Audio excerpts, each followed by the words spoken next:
नमस्कार मंडळी, मी आज बनवते हे बघा लाल चवळी म्हणजे हळसाणे. आमचे हे कोकणात याला हळसाणे म्हणतात. प्रत्येक दुकानात किंवा असं बाजारात आपण गेल्यावर असे भेटतात. इथं पुण्यात भेटतात की मला माहीत नाही आहे, पण आमच्या कोकणात सगळीकडे भेटायची. आमटी इतकी सुंदर होते, चविष्ट होते, सगळ्या कडधान्यापेक्षा भारी होते आमटी. त्याची आमटी बनवते म्हणजे रस्सा भाजी बनवते. ते आपण भाताबरोबर किंवा भाकरी चपाती बरोबर पण खाऊ शकतो. मालवणी पद्धतीची आमटी बनवणार आहे. त्याच्यासाठी मी 5 ते 6 तास भिजून घेतलेले आहेत. बघा चांगले भिजून टम्म झालेले आहेत. ते आपल्याला आता 3 शिट्ट्या करून घ्यायच्या त्याच्या कुकरमध्ये.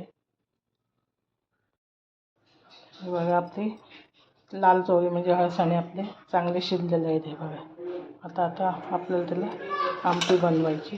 हे बघा तूप ठेवलेलं आहे. आता कांदा टाकून घेऊ.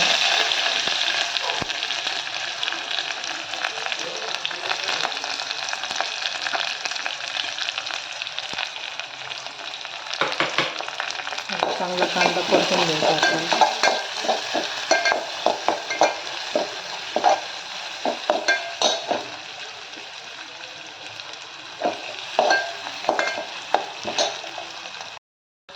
चांगला कांदा आपला परतून झालेला आहे. आता आपल्याला टोमॅटो टाकायचा, मंद गॅस करून बारीक करायचा गॅस.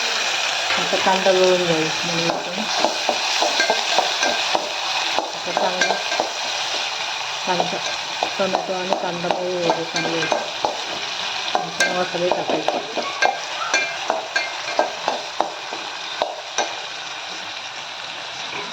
झाकण ठेवते मऊ होते. टोमॅटो आपलं चांगला भाजलेला आहे. आता आपल्याला मसाला टाकून घ्या.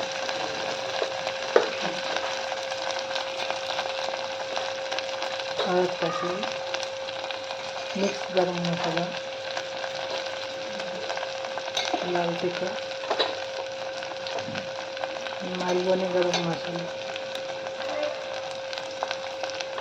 आपलं तिखट कमी जास्त प्रमाणात करायचं होतं.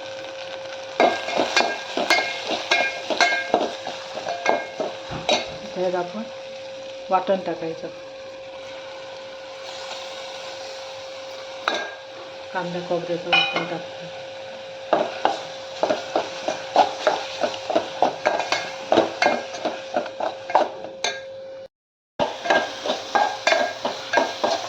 चांगलं भाजलेलं आहे मसाला. आता आपल्याला ह्या साले टाकून घ्यायचे.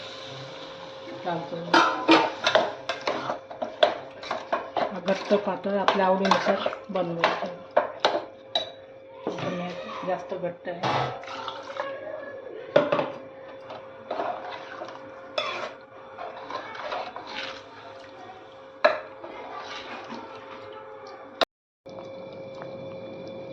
आपली आमटी तयार आहे.